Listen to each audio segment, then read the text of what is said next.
सब मैं श्रद्धा साहब, मैं आखिरी दो सवाल मैं करना चाहता हूँ आप दोनों से। एक तो ये कि रिजीम चेंज के बारे में हाशिर साहब ने शुरू में ही कह दिया कि किसी और मुल्क की मुदाखलत से ये नहीं होना चाहिए, और शोजब साहब भी इस बात से इत्तेफाक ही करते हैं। तो लेकिन ये तो आप सब मानते हैं ना कि इंसानी हकूक की तमाम उसकी खिलाफ वर्जी ईरान के अंदर है और बाकी अरब ममालिक में भी है। लेकिन ईरान के अंदर कम से कम जैसे महसा अमीनी और इससे पहले कुछ तहरीकें उठी, तो वहाँ की स्टेट ने बहुत बुरी तरह उनको कुचल दिया, और मुजाहिदीन खलक के लोग जेलों में है, तोदा पार्टी के लोगों को बहुत अच्छी तरह। और अभी जो भी कोई आवाज उठती है तो उनको, तो वहां तो कोई इम्कान नहीं है ना वहां के अवाम बेचारे के पास। तो अगर उस सूरत में कोई बैरूनी मुदाखलत हो जाती है और वहां के मजलूम, मकहूर, दबे हुए लोगों को अगर उठ खड़े होने का मौका मिलता है, तो ये गलत क्यों है आप लोगों की नजर में? मैं जवाब दूं या शोजिब देना चाह रहे हैं? नहीं नहीं, मैं आप बोले, मैं सुनूं। अच्छा देखिए, गलत क्यों है मैं आपको उसकी वजह बताता हूँ। आप एक एग्जांपल आप सऊदी अरब की देख लें। सऊदी अरब में आपने देखा एमबीएस ने बेशुमार चेंजेस लाया है पिछले दौर में, जो हम लोगों को बहुत अच्छी लगी हैं यहाँ पे। और चूंकि मेरी जो फिलॉसफी है मुझे तो बहुत अच्छी लगनी चाहिए, बट मुझे लगता है कि वो बहुत सुपरफिशियल चेंज है। वो बहुत एक सतह के ऊपर तब्दीली है।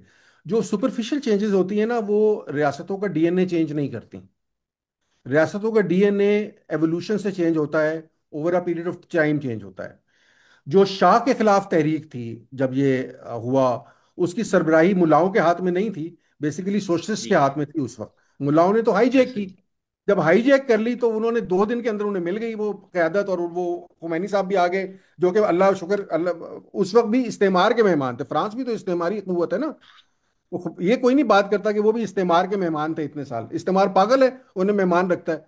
तो ये मोहरे होते हैं, वो आप यूज करते हैं। देखिए, डिस्टेबलाइज मिडिल ईस्ट जो है ना, वो बाज औकात किसी दौर में शायद, जिसको आप सो कॉल्ड इस्तेमार कहते हैं, उसके मफाद में होता, अब नहीं है। इस वक्त नहीं है, और अब वो चेंज कर रहे हैं अपनी स्ट्रेटजी को इसको स्टेबलाइज करने की। क्यों? उन्होंने डिस्टेबलाइज करके देख लिया, उसके नतीजे भुगत लिए। उसके नुकसान जितने इस खत्ते ने उठाए, उतने नुकसान उन्होंने खुद भी उठाए। So they are now trying different ways. हम हमारे जो हमारे अल्लाह का शुक्र है लेफ्ट के लोग हैं, वो नहीं मानते, तो मैं उन्हें मनवाना भी नहीं चाहता। वो मानेंगे भी नहीं। लेकिन जो रजीम चेंज है, जो आप बात करें ना, मखहूर अवाम है, और ये हमने पिछले कोई कम से कम 5-6 साल में देखा है कि वो अवाम जो है, उनकी आवाज ताकतवर से ताकतवर होती चली जा रही है। जी। औरतों ने अपनी आज़ादी लड़के किसी हद तक बड़े शहरों में ले ली है। उसके लिए अमेरिका की जरूरत उन्हें नहीं पड़ी, जी। उन्होंने खुद कर ली है। तो बिल्कुल। ये बिल्कुल मुमकिन था कि शायद इसमें 10 साल लग जाते, 15 साल लग जाते, 20 साल लग जाते, बट ईरानी खुद इस रजीम को चेंज करवा लेते। लेकिन अमेरिका आके चेंज करेगा तो कोई फायदा नहीं होगा भाई। जिस तरह पता हाईजैक उल्टा। उस वक्त हुआ था, इस वक्त हाईजैक होके अब रजा पहलवी को बिठा देंगे, फिर एक सवाक बन जाएगी, फिर एक तमाशा शुरू हो जाएगा। फिर 10 साल बाद हम कह रहे होंगे देखें वो रजीम तो शायद वही अच्छी थी। तो मैं इस वजह से उसे नहीं, इतफाक नहीं करता। रियासतों तो को डीएनए की आपको सतह पे आपने एड्रेस करना होता है।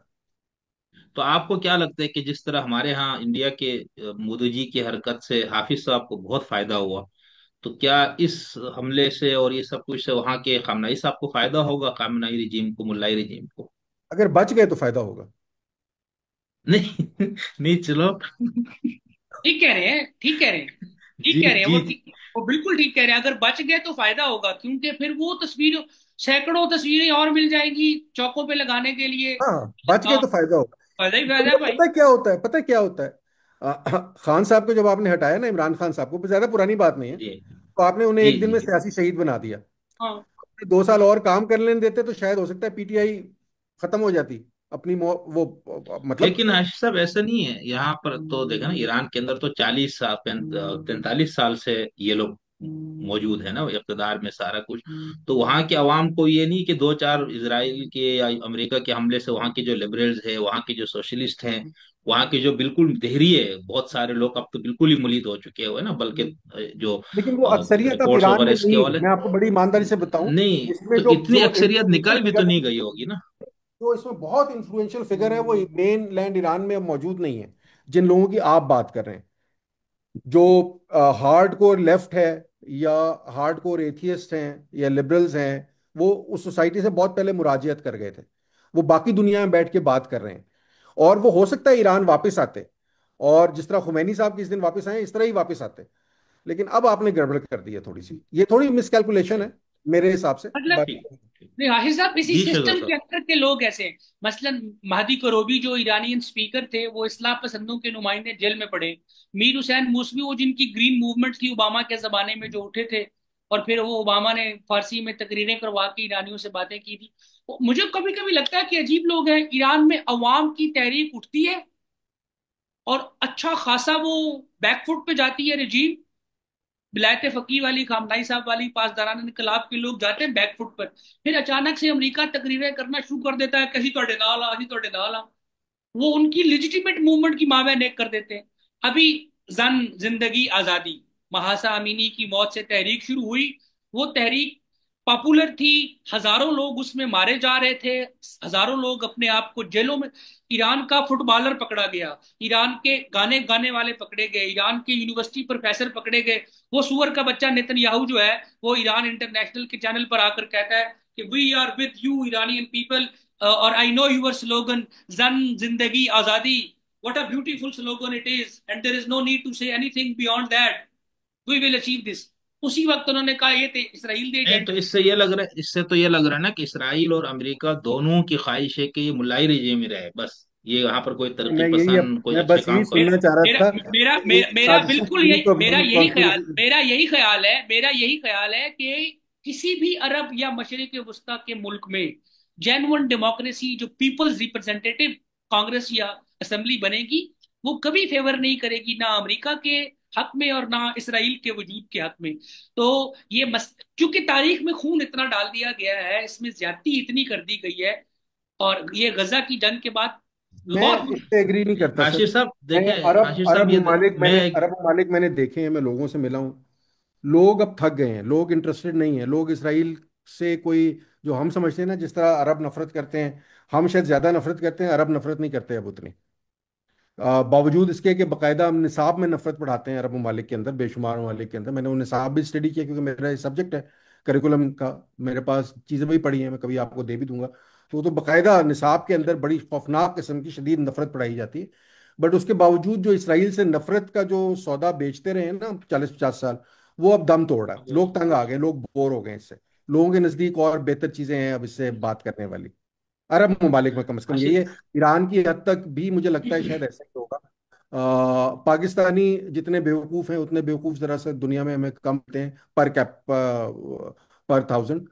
तो हमें जो है दूसरों के किस्सों में मामा बनने का बहुत शौक होता है। वजीरिस्तान में हमें कर्फ्यू लगाना है, पारा चिनार में हमसे अक्टूबर से रास्ते नहीं खुलवाए जा रहे, गजा की क्रॉसिंग हमने खुलवानी है। तो बस अच्छा क्या हाशिर करें। साहम, मैं इसी पर एक सवाल फिर अगला वाला पे जाऊंगा, आखिरी सवाल। कि ये तो शोजब साहब ने भी, आपने, हम सबको ये नजर आ रहा है ना कि जब इस तरह की गैर मकबूल कोई हुकूमत जो है उसको बाहर की मुदाखलत से उसको हटाने की कोशिश की जाए, या जैसे खान साहब ने तो एक नारा ही दिया था ना कि अमेरिका ने किया, हालांकि हकीकत में ऐसा कुछ भी नहीं था शायद, या होगा भी तो पब्लिक के सामने ऐसी चीज नहीं थी। तो उस सूरत हाल में वो हुकूमत या वो लीडर मकबूल हो जाता है, तो क्या इसराइल और अमेरिका, एक तरफ तो वो ईरानी रजीम और मुल्लाओं से तंग है और उनको हटाने की ख्वाहिश है, और दूसरी तरफ उनको इतनी अकल नहीं थी कि हम ये हरकत करेंगे, ये बात करेंगे तो इसका नतीजा ही निकलेगा, तो ये तजाद क्या है इसमें? हम सब ये ना, ये है कॉन्स्पिरेसी थ्योरी। मेरा एक मसला है, मैं कॉन्स्पिरेसी थ्योरीज के ऊपर ज्यादा वक्त जाया नहीं करता। मिसाल के तौर पे शोजेब साहब को पता होगा इस बात का कि बहुत अरसा ये कॉन्स्पिरेसी थ्योरी भी चलती रही कि हमास इसराइल ने खुद बनाई है। ठीक है, और सिर्फ इसलिए बनाई है कि पीएलओ का जोर तोड़ा जा सके, और फिर उनके हाथ से निकल गई। जी। हो सकता है ठीक हो सकता है ना हो। मुझे तो सीआईए वाले मेमो भेजते नहीं है, तो मुझे पता नहीं चलता है ऐसा ना, क्योंकि सीआईए वाले मुझे इतना काबिल एतमाद नहीं समझते। नहीं समझता। सिर्फ डॉलर शॉलर भेज देते हैं मेरे रुपी हाँ, अकाउंट के अंदर वो, लेकिन मेमो नहीं भेजते मुझे कोई। मशवरा नहीं करते आपके तो साथ। बाकी फेसबुक इन्फ्लुएंसर्स को वो मेमोज भेजते हैं ना। या कल एक आप शायरी मुझे आके बता रही थी कि वो जो दहशतगर्दों की लिस्टें सीआईए ने आईएसआई को दी हैं वो बताएं, वो भी तो बताएं ना लोगों को। तो मैंने उन्हें बताया कि मैं नहीं आईएसआई के लिए काम करता, ना सीआईए के, और सीआईए के लिए भी अब नहीं करता, अब रिटायर हो गया हूँ। तो लेकिन नहीं, वो नहीं मानी। तो वो तो मुझे नहीं पता। तो ये कॉन्स्पिरेसी थ्योरी है। बादियों नजर में ऐसा लगता है कि इसका फायदा ही है उन्हें, क्योंकि बाज़ औक़ात ना एक बदमाश की लेजिटिमेसी भी इस पे मुनहसर होती है कि कोई हो जिसे वो हर थोड़े अरसे बाद मार कोई के विलन भी रहे, कोई विलन भी अपनी रहे वो एक बदमाशी कहानी। दिखा सके। अगर सारे अच्छे बच्चे बन जाएंगे तो बदमाश बेचारा कहेगा अब मैं मारूं किसको। हाँ, तो सही। पॉसिबिलिटी है, but it's a conspiracy theory. I don't have possibility बिल्कुल डॉक्यूमेंट्स बिल्कुल। Of proof to justify that. सही। Thank you. अच्छा ये अब मैं आखिरी इस पे अभी खबरें आनी शुरू हुई, और अब तो सऊदी अरब ने भी ऐलान कर दिया, अल जजीरा अरबी पे दिखा रहे कि हम कतर की मदद करेंगे और उसको बचाने के लिए। तो ये अब जो लेकिन ईरान कल ने देखो ना, कतर में, सब भाई भाई बन रहे हैं अब। हाँ नहीं, अब अब क्या हो गया ये एक, यानी अब क्या ईरान से ये, आप लोगों को ये उम्मीद थी हाशिर साहब, आपको खास तौर पर, कि ये नहीं सर, ये वाली इराक नहीं। में यहाँ पर अमेरिकी उस पर हमले करेंगे, और नहीं उम्मीद थी, तो फिर ये हुआ क्या, और आगे क्या फिर आप देख रहे हैं, ये जंग हाँ, मजीद फैल जाएगी? मुझे उम्मीद थी नहीं, और अगर आपने पूछा फिर हुआ क्यों, तो मेरे से पूछा नहीं ना उन्होंने, तो एक तो इस वजह से हुआ। नहीं मतलब कि तो मैं मना कर देता। बिल्कुल तो मेरा भी यही जवाब है, मुझसे पूछा नहीं और ना मुझे बताया, और मुझसे आपने पूछा था तो मैंने कहा था कि ईरान को चाहिए कि अमेरिका को ना छेड़े। हाँ, हम्म, अमेरिका नहीं को अब छेड़ने ये की जो तो हुआ जरूरत है ना, बनती ना। मतलब आप पंगा लें, लड़ाई करें, मतलब आप अपने साइज के बंदे से कर लेना। हाँ, अमेरिका से अब कोई दुनिया का कोई दुनिया का इसके कोई लिए समझदार आदमी अमेरिका से नहीं लड़ना। चाइना और रशिया नहीं लड़ेंगे, हाँ तो ईरान की क्या औकात है, ये भी मैं आपको बता दूं। मतलब चाइना सारी, with all the muscle that they show, they will never confront US militarily. Ashish साहब, दिलचस्प बात, चीन कहता है कि ये साउथ चाइना सी जो है ना वो हमारा स्फीयर ऑफ इन्फ्लुएंस है, हमारा टेरिटोरियल वाटर है, इसके ऊपर से अगर किसी ने जहाज गुजारा उनका मुंह तोड़ देंगे। अगले दिन अमेरिका जो है ना वो पूरे जहाजों की पूरी कतार वहां से गुजारता है आसमान से, और हाँ, फिर उसके बाद अमेरिकन नेवल फ्लीट गुजरता है बिल्कुल उनके मार्शल आइलैंड के दरवाजे के सामने से, और वो चुप करके देखते रहते हैं। नहीं करेगा, कोई नहीं हाँ, करेगा। चीन। पॉसिबल है। हाँ, अमेरिका इज नहीं तो फार आपको क्या, to mighty military power to be confronted with.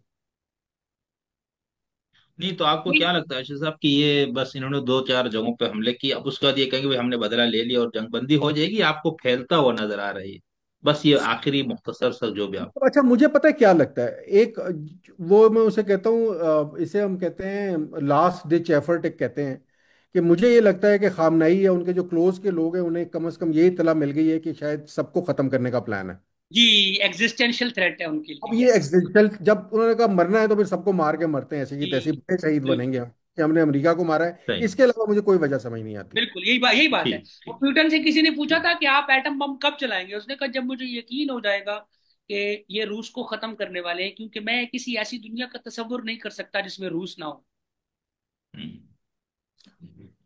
चलें, तो थैंक अब यू, बहुत शुक्रिया आप दोनों का, बहुत अच्छी और बहुत तफसीली बात हुई। और हमारी यही ख्वाहिश है कि हमारा जो मुआशरा है वो तकसीरी मुआशरा बने, प्लुरलिस्टिक मुआशरा बने, जहाँ पर हर नुक्ते नज़र का आदमी अपनी बात करने की उसको आज़ादी हो दलील के साथ, और दूसरा उसको दलील के साथ उसका जवाब दे। ये गालम गलोच, तशद्दुद, जबान से दहशतगर्दी करना और असलहे के जरिए करना, ये दोनों मेरे ख्याल से नहीं होना चाहिए।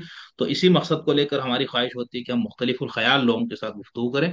और मेरी बहुत अरसे से ख्वाहिश थी कि हाशिर साहब के साथ कुछ और मौजूआत पर, जो जिन पे वो लिखते हैं और जिनसे हम मुस्तफीद होते हैं, बहुत उनको पढ़ते भी है बहुत ज्यादा, तो उन मौजूआत पे मेरी बहुत, लेकिन मुझे यह था कि पता नहीं मुझे टाइम सर देंगे या नहीं, तो आज तो मुझे यकीन हो गया, क्योंकि बरह रास्त बात हो रही, तो अब मैं उन कुछ मौजूआत पर भी इंशाल्लाह हाशिर साहब से लाजिमन मैंने टाइम लेना है और उस पर बात करनी है। थैंक यू जी, आप दोनों का बहुत शुक्रिया। मैं मुझे कुछ कहना है शमसुद्दीन, बहुत शुक्रिया आपको। जी जी।